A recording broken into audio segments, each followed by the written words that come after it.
আপনার কি পেটে প্রায়শই গ্যাস হয়? খাবার পর পেট ফুলে যায় বা ঢেকুর ওঠে? তো এ নিয়ে চিন্তার কিছু নেই। জেনে রাখবেন, অতিরিক্ত তেল মশলাযুক্ত খাবার, অনিয়মিত খাওয়া দাওয়া বা হজমের সমস্যা এই গ্যাসের সমস্যার সৃষ্টি করে। আর আপনি যদি বেশি অ্যালোপ্যাথি ওষুধ না খেতে যান, তাহলে হোমিওপ্যাথি ওষুধেই এর প্রাকৃতিক সমাধান লুকিয়ে আছে। আমি আপনাকে 4টে ওষুধের কথা বলবো। 1 নম্বর ওষুধ হলো কার্বো ভেজিটেবলস।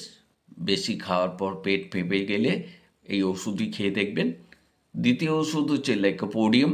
সামান্য খাবার খেলেই পেট ফুলে যায়। তৃতীয় ওষুধটির নাম হচ্ছে নাক্স ভোমিকা।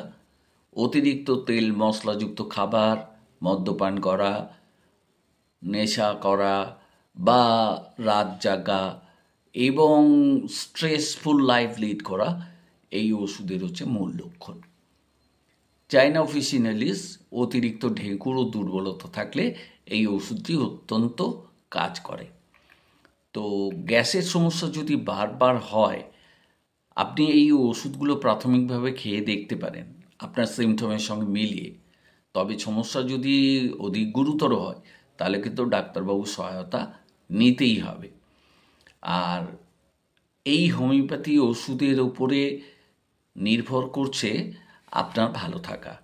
সুতরাং সিমটম মিলিয়ে সঠিকভাবে ওষুধটা আপনি খাবেন এবং খেয়ে সুস্থ থাকার চেষ্টা করবেন। আর অনিয়মিত খাওয়া দাওয়া একদম বন্ধ করে দেবেন।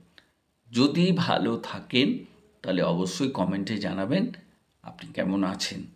আর আপনার বন্ধুবান্ধবদেরও এই ভিডিওটি শেয়ার করে দেবেন, তারাও যাতে উপকৃত হন। সবাই ভালো থাকবেন। ধন্যবাদ।